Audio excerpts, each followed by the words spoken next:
ICC টি-20 বিশ্বকাপ 2026-এ ভারতের বিপক্ষে 15 ফেব্রুয়ারি ম্যাচ বয়কট করার সিদ্ধান্তকে বাংলাদেশের প্রতি সংহতির প্রতীক হিসেবে ব্যাখ্যা করেছেন পাকিস্তানের প্রধানমন্ত্রী শাহবাজ শরীফ। টুর্নামেন্ট থেকে বাংলাদেশকে বাদ দেওয়ার সিদ্ধান্তের প্রতিবাদে পাকিস্তান এই অবস্থান নিয়েছে বলে জানান তিনি।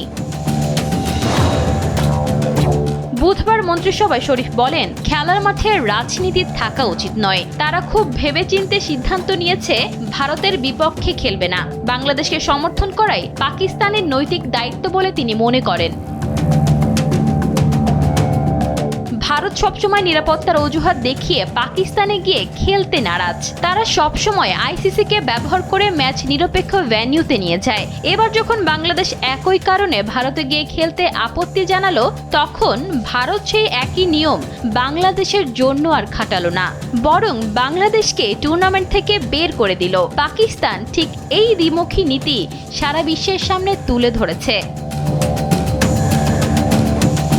আইসিসির আয়ের সিংহভাগ আসে ভারত পাকিস্তান ম্যাচ থেকে। পাকিস্তান খুব ভালো করে জানে, তারা যদি ভারতের বিপক্ষে না খেলে তবে টুর্নামেন্টের স্পন্সর আর ভিউয়ারশিপের 12টা বেজে যাবে। শাহবাজ শরীফ মূলত সেই সুযোগটাই নিয়েছে।